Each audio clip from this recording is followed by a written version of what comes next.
여행 다 해서 얼마나 들었어? 어디가 가장 좋았어? 다음으로 많이 받는 질문이었다. 여행처럼 개인의 취향이 극명하게 갈리는 것도 없거니와 국가, 도시, 여행 스타일에 따라 차이가 많이 난다. 공동체 생활, 봉사활동을 하거나 동남아, 동유럽 혹은 중남미 같은 물가가 저렴한 국가를 여행하면 경비를 크게 아낄 수 있다. 보통 1인당 1년에 2,500만 원에서 3천만 원 가량 쓰는 게 평균이지만 둘이서 1,000만 원대로 쓴 분들도 있었다. 우리는 1년 반 동안 세계를 일주하며 둘이서 거의 1억을 썼다.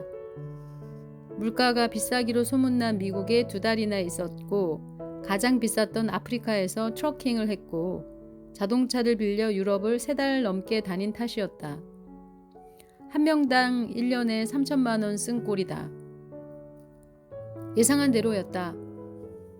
명소 관광이나 스킨스쿠버 같은 액티비티 욕심이 없는 대신 잠자리는 편한 곳을 찾았다.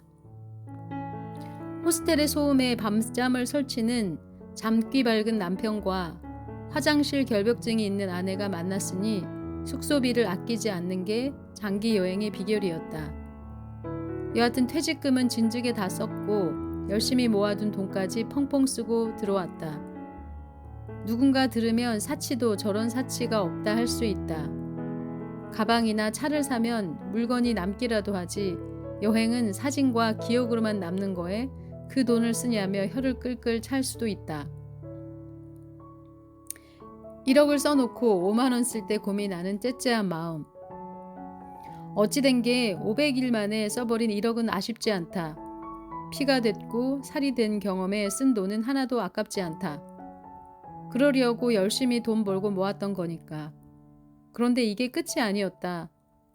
다가온 봄과 함께 정년기에 있는 지인들의 결혼 소식이 몰려온다.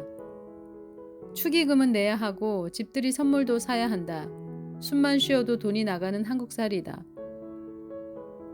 언니랑 내 사이는 축의금 5만 원 정도의 사이였다. 딱 기본 금액. 역설적이게도 1억을 써놓고 모바일 청첩장을 받을 때면 축의금 액수를 고민했다. 내 결혼식에 초대하지 않았었는데 청첩장을 준 친구에게 축의금을 내야 할지 말아야 할지 고민이 된다. 한국에 있었으면 밥 한 끼 얻어 먹으며 실물 청첩장이라도 받았을 테고 바로 축의금을 냈을 텐데 외국에서 결혼을 축하해 주는 건 어딘가 손해보는 느낌이 들었다. 내 결혼식에 축의로 5만 원을 줬던 친구의 결혼 소식에도 어김없이 고민의 순간이 찾아왔다. 받은 만큼 5만 원 낼까? 그래도 알고 지낸 세월이 있는데 10만 원은 내야지. 1억에 비하면 턱없이 적은 금액인데 사람이 이렇게 째째해진다. 친구의 경사를 축하하는 속내가 너무 검은 줄 알면서도 자꾸 그 친구를 볼 때마다 후광처럼 5만 원이 보였다. 나는 10만 원 내려고 했던 친한이의 이름 옆에 적힌 5만 원을 봤을 때의 실망감은 꽤 오래갔다. 반대로 의외의 금액을 주신 지인들을 볼 때마다 감동과 고마움 사이에 형언할 수 없는 마음이 몽글몽글 솟았다. 관계의 깊이가 1차원적인 축의금 액수로 표현되는 한국에선 떨쳐내고 싶어도 쉽지가 않다. 돈은 다시 벌면 되니까. 치부를 공개하는 이유는 이제 더 이상 그러지 않으려 하기 때문이다. 돈에 있어 속 좁게 굴던 내가 세계 여행을 하며 달라졌다. 1억을 써서가 아닌 지인들이 여행 내내 보내준 고마운 마음 탓이다. 여행을 떠나기 전부터 한국에 정착할 때까지 너무 많은 분들에게 도움을 받았다. 가족과 친구들은 30이 다 넘은 성인들에게 여행 가서 맛있는 거 사 먹으라며 용돈을 지어줬다. 퇴사를 하고 시험 준비를 하던 친구는 우리가 사용하던 가구를 통 크게 사줬다. 본인들도 퇴사하고 백수인데다 공부까지 하느라 여유도 없으면서 어떻게 저럴 수 있지. 종지그릇 같은 내 마음 크기를 넘어서는 지인들의 양품 같은 너른 마음은 감동의 물결을 일으켰다. 게다가 여행 중간부터 돌아온 지금까지 일간 백수부부라는 여행기를 1년 넘게 연재 중이다. 유료 서비스랍시고 우정으로 구독해준 지인들에게 구독료를 갈취했다. 귀찮았을 텐데 시즌 6까지 거르지 않고 구독해준 지인들에게 말로 다 할 수 없이 고마웠다. 친하지 않던 이들의 구독은 커다란 감동이었다. 아마 이미 돈은 안중에도 없었다.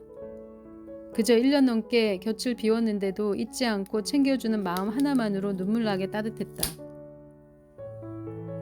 분에 넘치는 마음을 받다 보니 축의금 수지타산은 안중에 없어졌다. 잊지 않고 좋은 소식을 알려주는 마음만으로 고마워 기쁜 마음으로 축의를 하게 되었다. 나에게 5만 원을 준 친구에게 10만 원을 주는 것도 더는 아깝지 않다.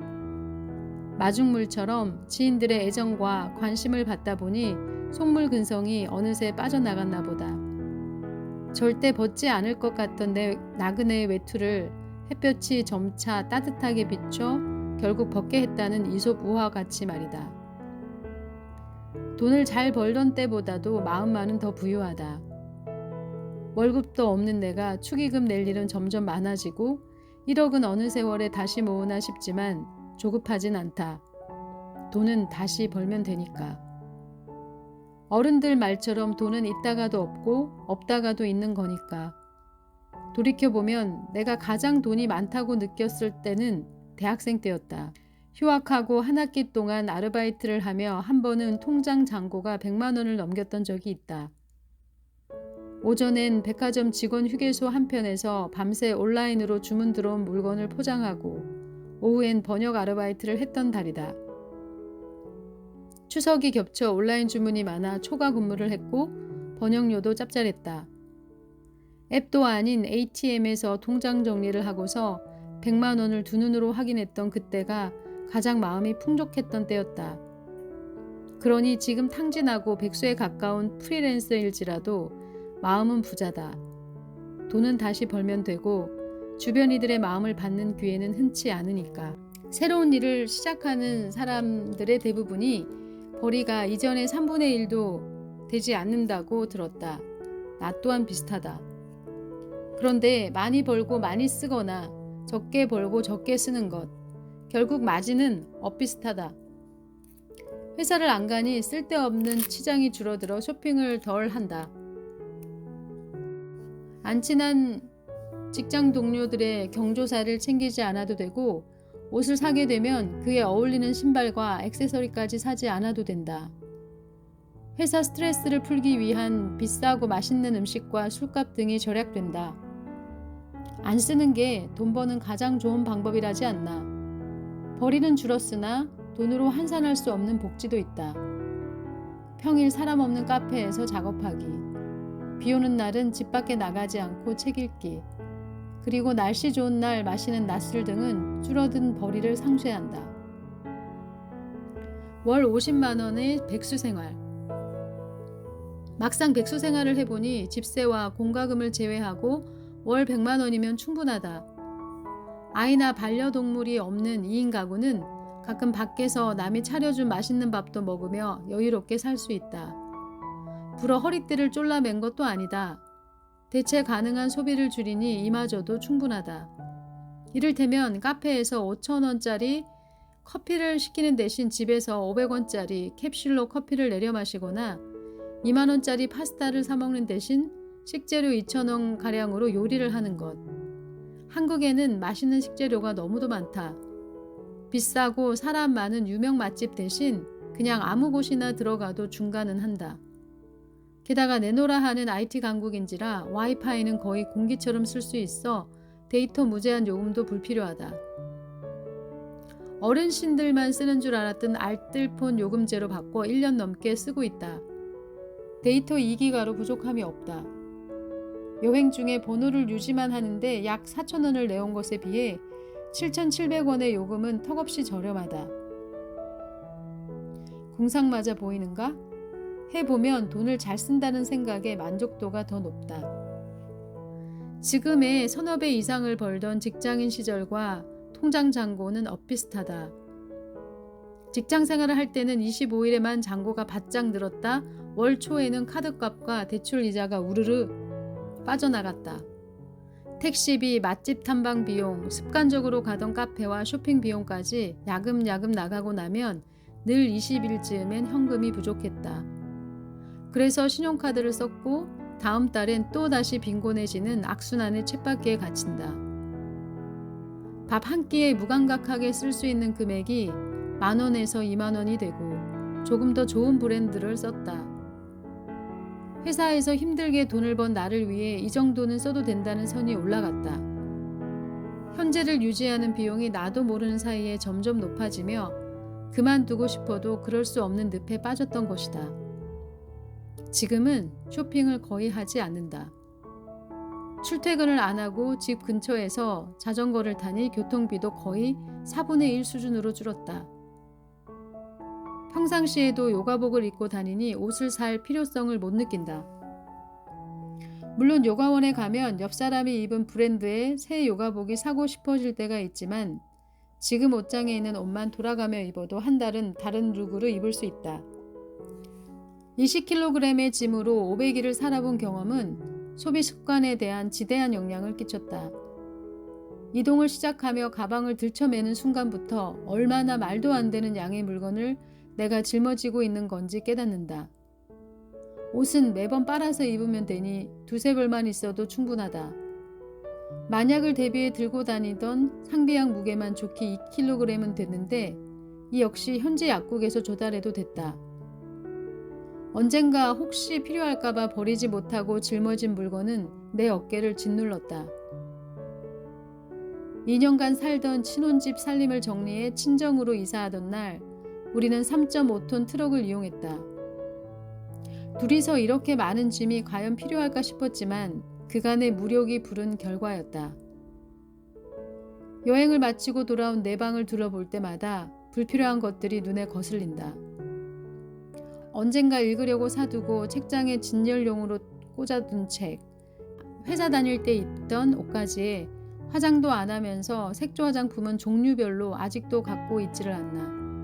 창고에 박아둔 신혼집에서 쓰던 갖가지 그릇과 소품들은 정리할 의지마저 꺾일 정도로 많다. 심지어 여행 전 한바탕 유난을 떨며 지인들에게 많이 처분했는데도 이 정도다.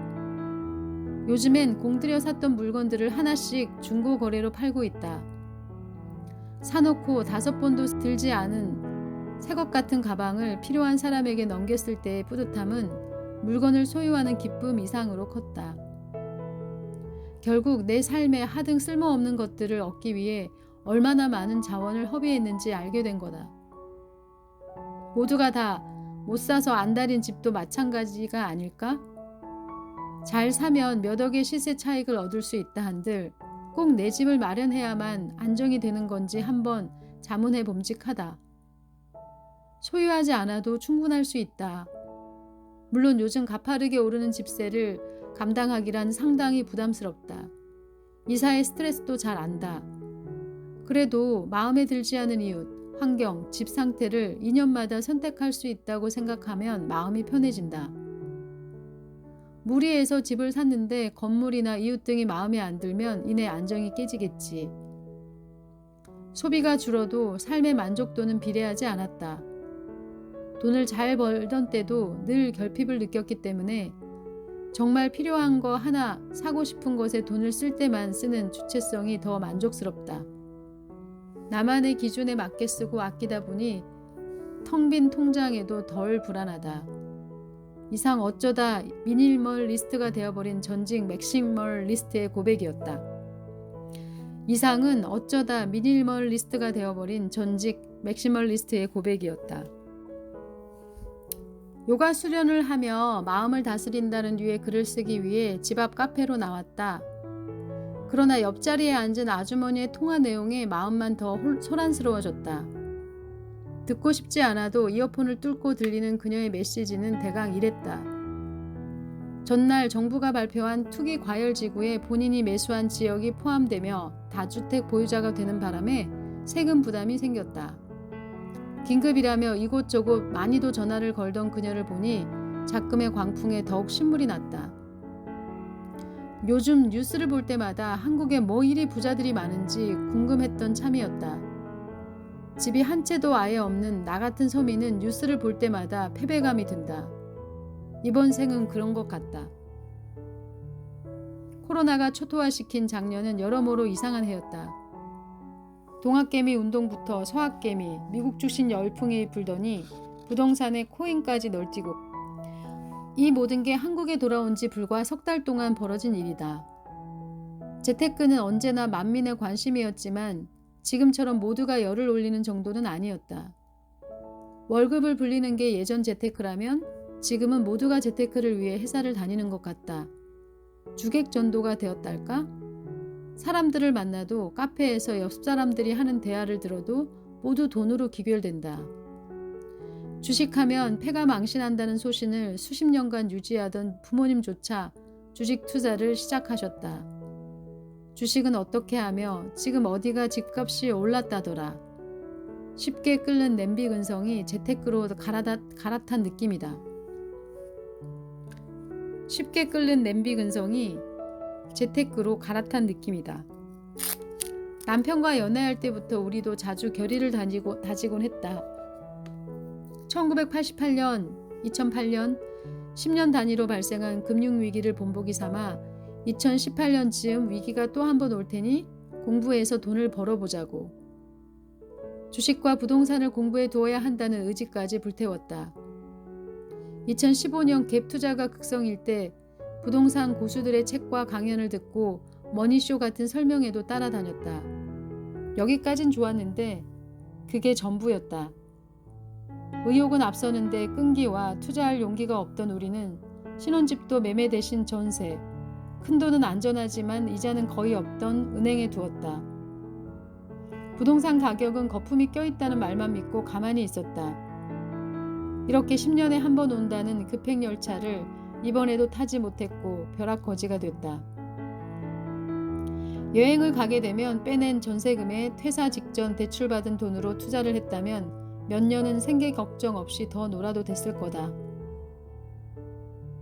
결혼할 때 전세 말고 대출을 받아 무리해서라도 집을 샀다면 더 좋았을 거고. 아니 2년 전으로 돌아간 게 아니라 한국에 들어와 바로 주식을 샀어도 세계 여행 비용을 회수하고도 남았을 거다. 아무리 무력이 없다지만 누가 주식으로 몇 억을 벌었고 우리가 살았던 신혼집의 매매가는 6억이 올랐다는 소식을 들을 때마다 배가 아프다. 끝없는 후회의 레퍼토리를 복귀할 때마다 짜증이 솟구친다. 그때 집 살 걸, 주식 살 걸, 한 번의 결정착오로 박탈감을 느끼는 게 허탈하다. 우리가 입국한 날은 전 세계 증시 최저점이었다.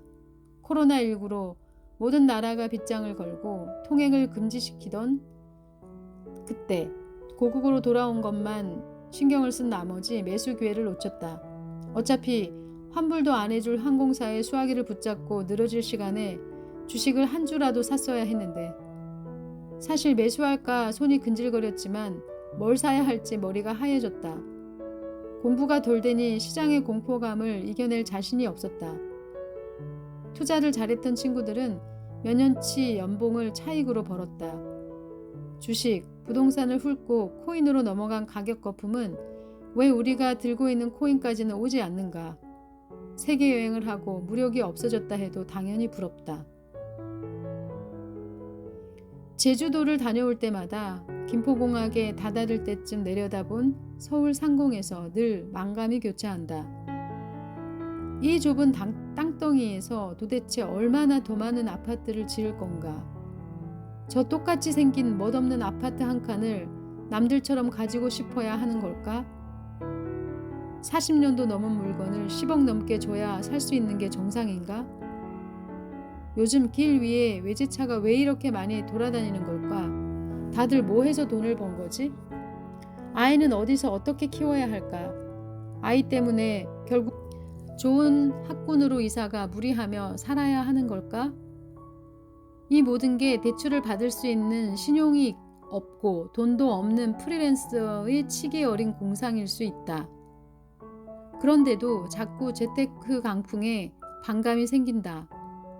돈 많은 투기 세력과 몇 채씩 보유하는 집주인과 건물주들이 밉다. 따지고 보면 가진 게 없는 지금의 우리는 비싼 주거 비용을 지불하고 서울 근처에 붙어 있을 이유가 없다.